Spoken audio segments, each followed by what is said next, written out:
kasusnya almarhum Dorce Gamalama soal warisan.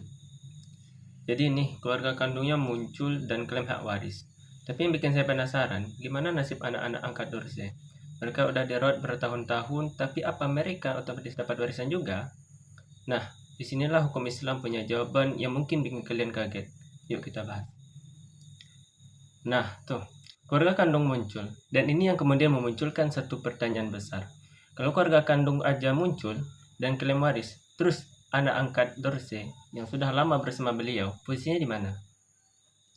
Inilah yang mau kita bedah hari ini secara fikih, secara hukum positif Indonesia, dan realita yang hidup di masyarakat kita. Oke, sebelum kita masuk ke kasus Dorce lebih dalam, kita harus pahami dulu satu prinsip dasar dalam hukum waris Islam yang sangat krusial.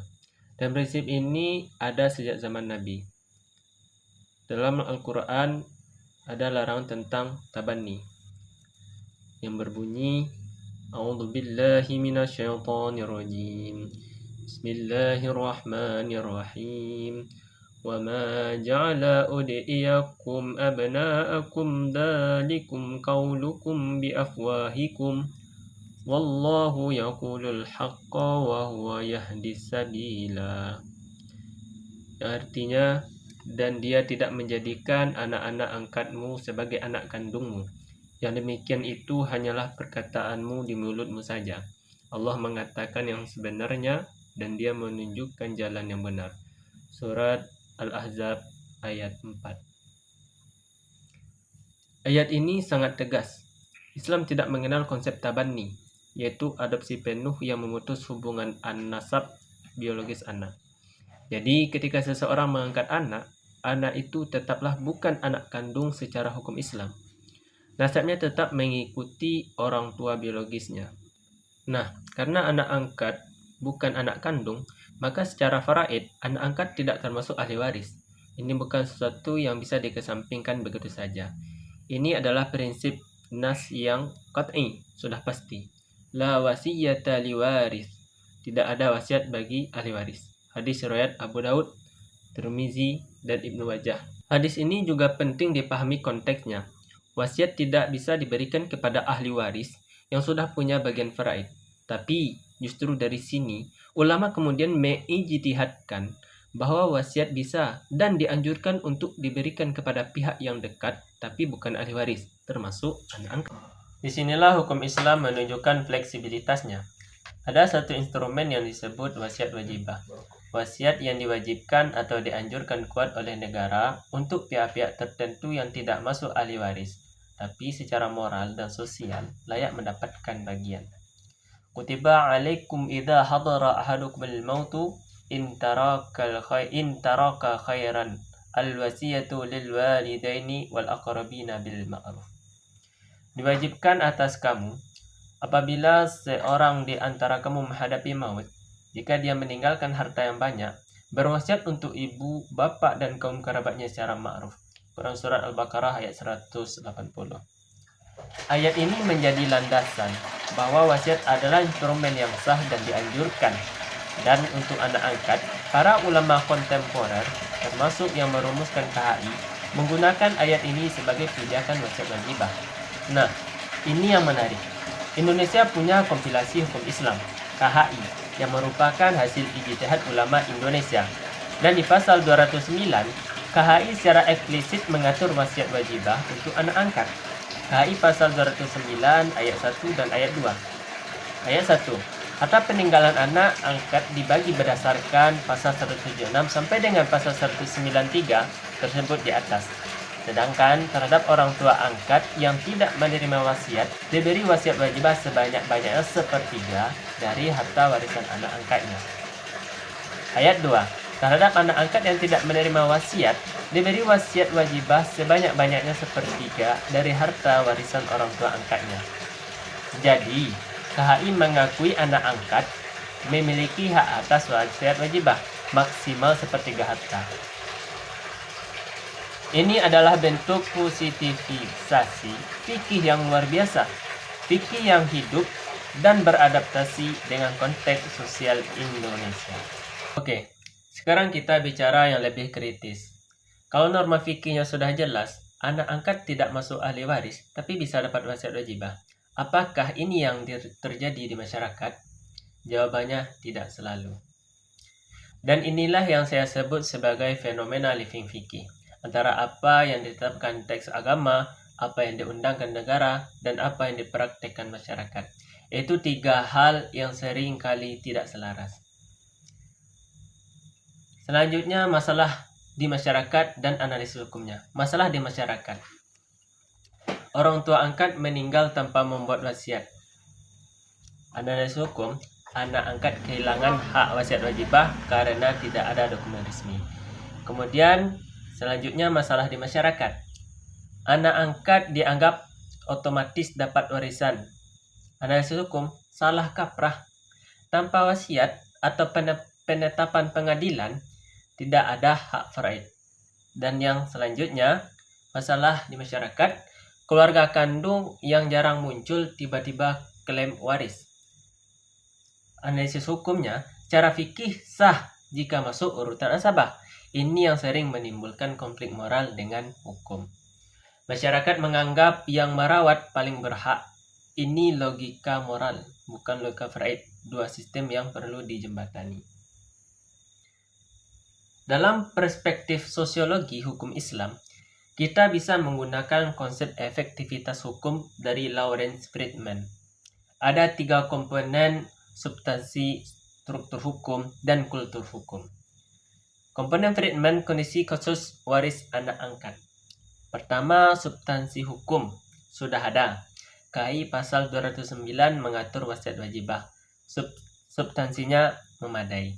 Kemudian struktur hukum. Pengadilan agama ada dan berwenang, tapi akses masyarakat awam masih terbatas. Selanjutnya, kultur hukum. Lemah. Masyarakat tidak terbiasa membuat wasiat. Wasiat dianggap nanti saja atau pertanda mau mati. Jadi masalah utamanya bukan normanya. Normanya sudah bagus. Masalahnya ada di kultur hukum masyarakat kita yang belum terbiasa dengan instrumen wasiat sebagai perencanaan harta. Konsep living fikih mengajarkan kita bahwa fikih bukan hanya teks mati di kitab kuning. Fikih itu hidup, bergerak, dan beradaptasi dengan realitas masyarakat. Dan kasus anak angkat ini adalah contoh sempurna. Ulama Indonesia melalui KHI sudah melakukan ijtihad luar biasa dengan memasukkan wasiat wajibah untuk anak angkat. Salah satu yang tidak secara eksplisit di fikih klasik, ini adalah living fikih dalam arti sesungguhnya. Respon fikih terhadap realitas sosial Indonesia di mana praktik mengangkat anak sangat lazim. Al-hukmu yaduru ma illatihi wujudan wa adaman. Hukum berputar bersama ilat sebabnya, ada dan tiadanya. Ini adalah kaidah usul fikih. Kaidah ini jadi fondasi ketika ilatnya adalah menjaga kemaslahatan anak yang sudah dirawat bertahun-tahun, maka hukum bisa diarahkan untuk melindungi mereka melalui instrumen yang ada, yaitu wasiat wajibah. Nah, kembali ke kasus Dorsey. Apakah anak angkat Dorsey akan mendapat bagian? Ini tergantung satu hal yang krusial. Apakah Dorsey semasa hidupnya membuat wasiat secara resmi atau tidak? Kemudian kita lihat skenario dan konsekuensi hukum. Skenario pertama, Dorsey membuat wasiat resmi untuk anak angkat. Masa konsekuensinya, anak angkat mendapat bagian wasiat maksimal 1/3 harta, sah dan dilindungi KHI pasal 29. Selanjutnya, Dorsey tidak membuat wasiat. Anak angkat bisa mengajukan penetapan wasiat wajibah ke pengadilan agama, namun butuh proses hukum. Selanjutnya, keluarga kandung menolak wasiat wajibah. Konsekuensi hukumnya, pengadilan agama yang memutus, ini ranah sengketa waris. Selanjutnya, tidak ada pengajuan KPA. Maka konsekuensi hukumnya, secara praktis anak angkat bisa tidak mendapat apapun dari harta warisan. Dan inilah tragedi yang sering terjadi di masyarakat kita. Bukan karena hukumnya tidak ada, tapi karena kita tidak sadar bahwa membuat wasiat itu penting. bahwa perencanaan harta itu bagian dari tanggung jawab kita kepada orang-orang yang kita cintai. Jadi kita sudah melihat 3 lapis masalah ini. Pertama, secara fikih klasik, anak angkat memang bukan ahli waris. Itu sudah final dan tidak bisa diperdebatkan dari sisi nas. Yang kedua, tapi Islam tidak menutup pintu. Wasiat wajibah adalah solusi yang elegan dan penuh hikmah. KAI sebagai produk ijtihad ulama Indonesia sudah mengakomodasi ini di pasal 209. Yang ketiga, masalah terbesar bukan di hukumnya, tapi di kesadaran dan kultur hukum kita. Kita tidak terbiasa merencanakan waris semasa hidup dan ini yang perlu kita ubah. Saya mau tinggalkan kalian dengan 3 pertanyaan reflektif. Pertanyaan pertama, apakah kamu tahu bahwa membuat wasiat itu bukan tanda kematian, tapi tanda kasih sayang kepada keluarga? Yang kedua, jika kamu punya anak angkat, sudahkah kamu merencanakan bagaimana mereka akan terlindungi secara hukum? Dan yang ketiga, menurut kalian, apakah KAI pasal 209 ini sudah cukup melindungi anak angkat atau perlu ada pembaruan hukum lebih lanjut? Tulis pendapat kalian di kolom komentar. Kalau konten ini bermanfaat, mohon kalian bagikan ke siapa saja yang punya anak angkat atau yang sedang belajar hukum keluarga Islam. Karena ini bukan cuma soal Durse, ini soal kita semua.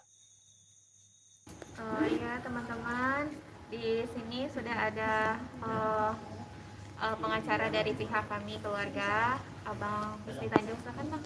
Baik, terima kasih. Mungkin bisa dijelaskan Bang seperti apa kelanjutan perkaranya sih.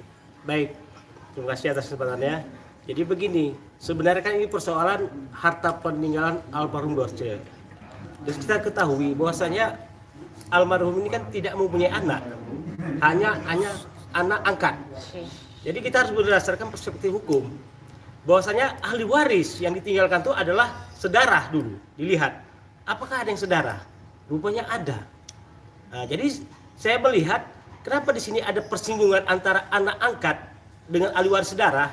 Inilah yang mau saya luruskan agar harta-harta peninggalan ini menjadikan amal ibadah baik yang ditinggalkan maupun yang masih ada. Kalau saat ini saya tengok ada pertentangan antara anak angkat dengan ahli waris sedarah. Jadi secara hukum, apakah anak angkat mendapatkan harta warisan? Pada prinsip tidak. Dia akan mendapatkan berdasarkan wasiat wajibah. Dan tidak lebih daripada 1/3 dari total harta setelah dihitung dengan hutang. Jadi selama ini kita lihat kenapa ini seperti ini harus nunggu wasiat. Persoalan timbul. Sekarang kan sudah ada ahli warisnya ini. Kenapa tunggu wasiat lagi? Kalau wasiat itu kan hanya 1/3. Dan barangkali itu bisa bicarakan bagus-bagus.